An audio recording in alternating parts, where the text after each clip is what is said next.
आज मनुष्यमा एक्लोपन बढ्दै जानुको मुख्य कारण यो पनि हो कि हामी सबै थोक शरीर नै हो भनेर ठानेर बसेका छौँ।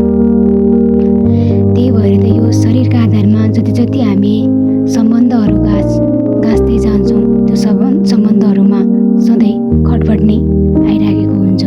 जस्तो अहिले त एउटा घरमा पनि त एउटा आमाले जन्माएको सन्तानसँग पनि आफ्नो संस्कार मिलिरहेको हुँदैन, श्रीमानको श्रीमतीसँग मिलिरहेको हुँदैन, आफन्त साथीभाइ कसैको पनि मिलिरहेको हुँदैन। जब सम्बन्ध मिल्दैन तब त्यहाँनिर द्वन्द्व सिर्जना हुन्छ। जहाँ द्वन्द्व सिर्जना हुन्छ त्यहाँ एक्लोपनको जन्म स्वत नै हुन्छ। किन हुन्छ भन्दाखेरि हामीले शरीरलाई नै सबै थोक ठानेर बसेका छौँ। जबसम्म हामी शरीरबाट अलि धेरै माथि उठ्दैनौँ तबसम्म यो एक्लोपनले छोड्नेवाला भने पक्कै पनि छैन। यो एक्लोपनबाट दूर हुनको लागि हामीले सबैभन्दा पहिला एक बाटो अपनाउनु एकदमै जरुरत हुन्छ। त्यो के हो भन्दाखेरि सबैभन्दा पहिला खुदको बारेमा जान्नु एकदमै जरुरत छ। खुद भन्नाले हामी को हौँ त? आजसम्म त हामीले आफूले आफूलाई म राम, गीता, म बाहुन, म छेत्री, म मेल, म फिमेल अनि कि भूगोलको आधारमा, पेसाको आधारमा, जातको आधारमा, लिङ्गको आधारमा आफूले आफूलाई चिनाउँदै भनेको मतलब यो हो कि यो शरीरकै आधारमा चिनायौँ। तर यो शरीरलाई कस्तो चलाइराखेको छ भन्ने कुरो आजसम्म हामीले जान्ने प्रयास नै गरेनौँ। मनुष्य विवेकशील प्राणी छ तर कस्तो विडम्बना खुदकै बारेमा जान्दैनन्। दुनियाँको बारेमा जानेको छ। अहिलेको विज्ञानले यति धेरै विकास गरेको छ, हरेक एक कुराहरू छिटो छरितो बनाएको छ। तर विडम्बना यहाँनिर यो भइदियो कि हामीले आफूले आफूलाई नै जानेनौँ। कस्तो हामीमा अहङ्कारी, यही अहङ्कारीपन ज्यादा हुनकै कारण हामी धेरै निचा गिर्यौँ। जहाँ निचा गिर्यौँ त्यहाँ यस्ता समस्याहरू, एक्लोपन, डिप्रेसन, एन्जाइटी, फ्रस्ट्रेसन जस्ता रोगहरूबाट नै ग्रसित हुँदै गयौँ। योबाट माथि उठ्नको लागि सबैभन्दा पहिला हामीले आफूले आफूलाई जान्न एकदम जरुरत हुन्छ। आखिर म को हुँ त? मेरो असली आइडेन्टिटी के हो त? यो जान्नु एकदमै जरुरत हुन्छ। जस्तो एउटा गाडीलाई ड्राइभरले चलाउँछ त्यस्तै गरेर यो शरीर पनि एउटा गाडी जस्तै हो। यसलाई पनि कोही ड्राइभर भनेर चलाइरहेको छ। अब को छ त भन्दाखेरि अब गाडीमा त मनुष्य हुन्छ, यो शरीरमा ड्राइभर भनेर को चलाइरहेको छ भन्दाखेरि त्यसलाई साइन्सले भन्छ इनर्जी भन्छ, त कसैले भन्छ नूर, सोल, चैतन्यता, प्राण, आत्मा इत्यादि नाम दिएर चिन्छन्। तर हामी यो कुराहरूलाई विश्वास गर्दैनौँ कि मेरो शरीरमा आत्मा छ भनेर। जब त्यही इन्सान मर्छ भन्छन्, श्रद्धाञ्जली व्यक्त गर्छन्, आत्माको चिर शान्तिको कामना होस्, स्वर्गमा बास होस् भन्छन्। को शरीर त त्यहीँनिर जलेर खरानी भएर गयो, को थियो र पो त त्यो स्वर्गमा गयो? कसको चिर शान्तिको कामना गरेको? मतलब त यही निस्क्यो नि आत्माको। त्यसो भए त त्यो शरीरमा पहिलादेखि नै आत्मा थियो होला नि त, तब त त्यो गाडी चलिरहेको थियो होला। अब एउटा गाडीमा ड्राइभरै छैन भने कसरी चल्छ होला? एउटा शरीरमा आत्मा नै छैन भने यो शरीर कसरी चल्छ होला? यसको मतलब यही हो कि आत्मा यो शरीरमा थियो। जब यो शरीर एक्सिडेन्ट तरिकाले मर्यो तब यो शरीरबाट आत्मा निस्क्यो, अर्थात् इनर्जी निस्क्यो। त्यही भएर यो शरीरलाई कसले चलाइरहेको छ? आत्माले चलाइरहेको छ। जस्तो एउटा गाडीमा ड्राइभर सबैभन्दा अगाडि बसेर गाडी चलाउँछ। किन गाडी चलाउँछ? अब अगाडि बसेन भने उसले बाटो देख्छ? पक्कै पनि देख्दैन। अब बाटो देखेन भने ऊ गन्तव्यमा कहिले पनि पुग्दैन। त्यही भएर ऊ अगाडि नै बसेर गाडीलाई चलाइरहेको हुन्छ। त्यस्तै गरेर यो शरीरमा आत्मा कहाँ रहन्छ भन्दाखेरि शरीरमा पनि आत्मा एकदम उच्च स्थानमा रहन्छ। जस्तो हामी जुन ठाउँमा टिका लगाउँछौँ, निधार, भिरकुटी, दुई आँखी भाउको बिच भागलाई भिरकुटी भन्छौँ नि, जुन हामी टिका लगाउने ठाउँ, यहाँ आत्मा रहेको हुन्छ। टिका लगाउनु भनेको कुनै स्थूल रूपमा टिका लगाउनुको कुरो भने पक्कै पनि होइन। यहाँनिर टिका लगाउनुको मतलब आत्मिक रूपमा टिक्नुको कुरा हो।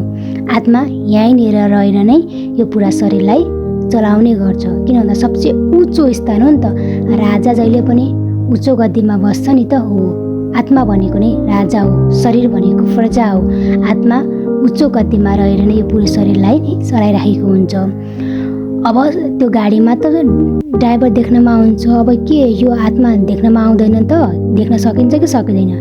कि आजसम्म हामीले आज हावालाई देखेका थियौँ, हावालाई त पक्कै पनि देखेका थिएनौँ, तर फिल त गरेका थियौँ नि त। हो, आत्मालाई पनि त ज्ञान योगका आधारमा अनुभव गर्न सकिन्छ, न कि पुरै आँखाले नै देख्न सकिन्छ। जस्तो आत्माको अब स्वरूप कस्तो हुन्छ भन्दाखेरि आत्माको स्वरूप सूक्ष्म ज्योतिबिन्दु हुन्छ, त्यो आँखाले देख्न सकिँदैन, एकदम सूक्ष्मता हुन्छ जुन अहिलेको साइन्सको साधनहरूले पनि देख्न सकिँदैन। त्यसलाई मानव ज्ञानका आधारमा मात्र जान्न सकिन्छ। तर एक ठुलो यो पनि बोल्छ कि शरीरलाई नै सब थोक ठान्छन्। शरीर र आत्मामा भने धेरै ठुलो भिन्नता छ। शरीर भनेको पञ्चतत्त्वले बनेको छ, जुन जल, वायु, पृथ्वी, अग्नि, आकाश, जुन खतम भएर जान्छ, नाशवान छ। तर आत्मा भनेको चाहिँ अजर अविनाशी छ, जुन कहिले पनि मर्दैन, जसको प्रुफ यानि कि हिन्दू धर्मको सर्वशास्त्र शिरोमणि भगवत गीतामा मिल्छ।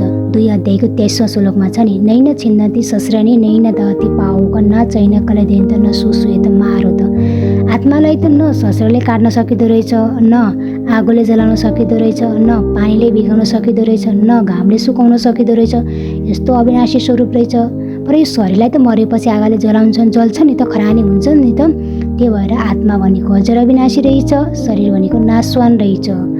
तर यो दुईटा अनि एकअर्कामा परिपूरक छन्। किन भन्दाखेरि आत्मा छैन भने शरीरको केही काम, अब शरीर नै छैन भने आत्माको केही काम।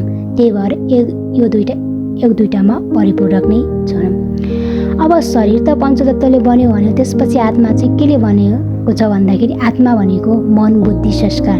जस्तो वेदको ऋचामा पनि आएको छ, मनेरे व आत्मा, यानि कि मनी आत्मा हो। जब कुनै पनि हामी कार्य गर्नुभन्दा पहिला मनमा के आउँछ? सङ्कल्प, विचार आउँछ। त्यो विचारलाई हामी बुद्धिमा डाल्छौँ, के गर्ने के नगर्ने। बुद्धि भनेको निर्णय, परख्ने शक्ति, सही गलत छुट्याउने। जब हामी त्यो सही गलत छुट्याएर कार्य गर्छौँ, त्यही कार्य के हुन्छ त भन्दाखेरि बादमा गएर यानि कि संस्कार बन्छ। त्यही भएर भन्छ नि कोही, कस्तो राम्रो बच्चा, कस्तो संस्कारी बच्चा भन्छ नि त।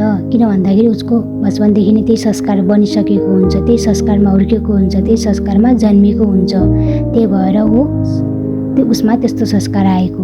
यी संस्कार नै पछि गएर के भन्छ त मनुष्यको भाग्य भन्छ।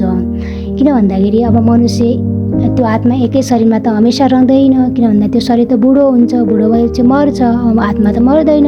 आत्मा मर्दैन भनिसकेपछि आत्मा कहाँ जान्छ भन्दाखेरि आत्मा भनेको एक शरीरबाट अर्को शरीरमा जान्छ।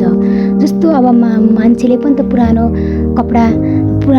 कपडामा दाग यानि कि फाट्यो भने नयाँ कपडा ल्याउँछ नि, हो त्यस्तै पनि अब यो मनुष्य रूपी कपडा हो, पुरानो हुन्छ, बुढिँदै जान्छ, मर्छ, त्यसपछि नयाँ मनुष्य रूपी वस्त्र धारण गर्छ। जस्तो यसको प्रमाण पनि मिल्छ 2 अध्यायको 22वां श्लोक, वासंसी जीर्णानि यथा व्याये, यानि कि मनुष्य आत्माले नयाँ मनुष्य रूपी वस्त्र धारण गर्छ, न कि कुनै शरीरले लिएर जान्छ त के जान्छ भन्दाखेरि जस्तो गीताको अध्याय 15 अध्यायको 8मा पनि प्रमाण भेटिन्छ। जस्तो एउटा वायुले फुलको सुगन्धलाई एक ठाउँबाट अर्को ठाउँमा लिएर जान्छ भने त्यसै गरेर नै आत्माले पनि त एक शरीरमा भएको संस्कार अर्को शरीरमा गएर लान्छ, न कि कुनै शरीर नै लिएर जान्छ। के लिएर जान्छ त?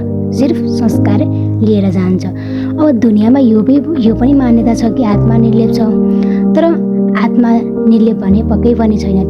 किन भन्दाखेरि आत्मा एक जन्ममा आउँदाखेरि पनि धेरै लेपछेप लागिसकेको हुन्छ।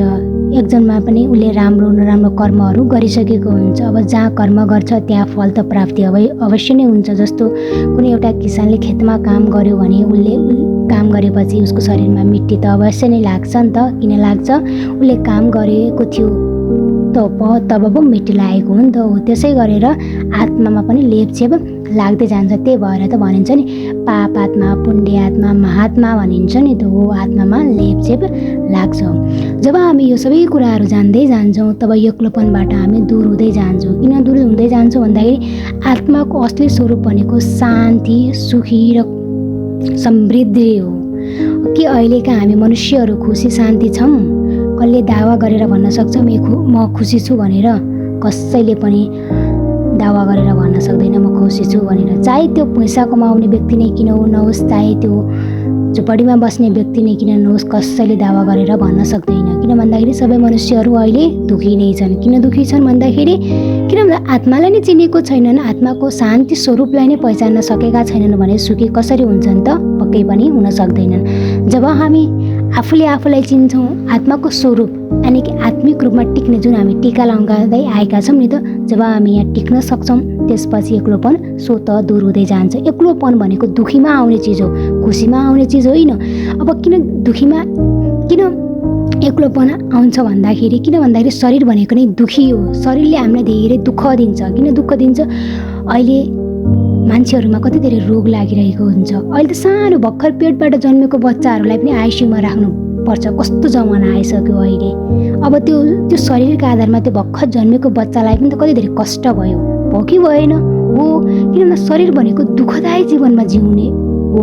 किन भन्दाखेरि गाडी भनेको तोडफोड हुन्छ कि हुँदैन? पक्कै पनि हुन्छ नि त। हो, यो शरीर भनेको नै गाडी हो। अब गाडी जीवन भनेको यात्रा हो, चलिराख्नु पर्छ। अब सधैँ राम्रो रोड थोडी हुन्छ त, कहिले राम्रो कहिले नराम्रो हुन्छ नि त। चल्दा चल्दै टुटफुट हुन्छ। हो, शरीर पनि टुटफुट हुँदै जान्छ।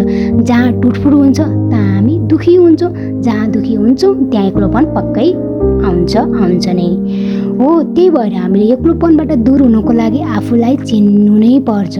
हामीले आफूलाई नामका आधारमा, पेसाका आधारमा, वर्गका आधारमा, लिङ्गका आधारमा परिचय दिएर केही पनि हुनेवाला छैन। त्यही भएर हामीले आफूलाई आत्माको हिसाबले चिन्नुपर्छ। आत्माको इनर्जीलाई हामीले अनुभव गर्न सिक्नुपर्छ। जब हामी सबै कुरा अनुभव गर्न सक्छौँ तब हामी आफ्नो अस्तित्व शान्त स्वरूप सुखीमा आउन सक्छौँ, त त्यहाँ एक्लोपन हुँदैन।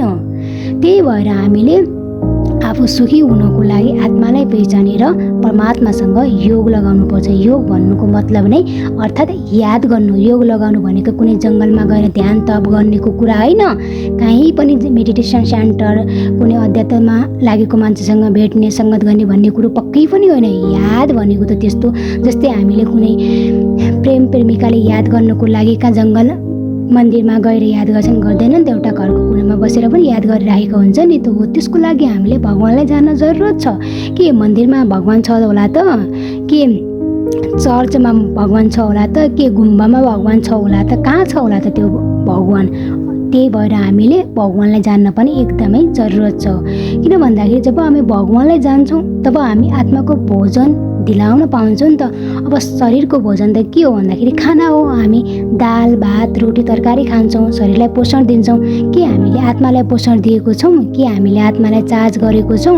यो चार्ज, आत्माको चार्ज डाउन भएको, सट डाउन हुने बेला भइसकेको छ। त्यही भएर त दिमाग, सबै मान्छेको दिमाग खराब भयो, मेरो टेन्सन नदेऊ भनेर हामी सबैले भन्छौँ नि त, दिमाग खराब भयो। के गरेको थियो र त त्यहाँनिर दिमाग खराब भयो भनेको मतलब यो आत्मामा चार्ज सक्यो, ब्याट्री डाउन भयो, अब ममा त्यो हिम्मत छैन, त्यही भएर तिमी चुप लागेर बस भन्न खोजेको कुरा हो।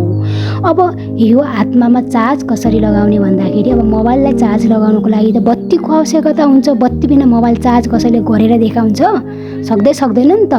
हो, त्यही भएर यो आत्माको चार्ज भनेको परमात्मासँग योग लगाउनु अर्थात् याद गर्नु। अब परमात्मासँग कसरी याद गर्ने, अब कसरी योग लगाउने, के हो त्यो परमात्मा भन्ने शब्द, कसरी हामीले परमात्मालाई प्राप्त गर्ने? फेरि अब यहाँ दुनियाँमा त आत्मा सो परमात्मा भनिएको छ। अब आत्मा नै परमात्मा भनिसकेपछि फेरि कोसँग योग लगाउने त? यहाँनिर पनि क्वेसन मार्क अवश्य नै लाग्छ। अब यहाँ यो भन्दा पछाडि चाहिँ हामी परमात्मासँग हामीले योग कसरी लगाउने, परमात्मासँग योग लगाउँदा हामी सुखी शान्ति चाहिँ कसरी हुन्छ, हाम्रो आत्मामा चार्ज 100% चाहिँ कसरी हुन्छ भन्ने कुरो हामी यो भन्दा पछिल्लो भागमा अवश्य नै जान्ने प्रयास गर्नेछौँ।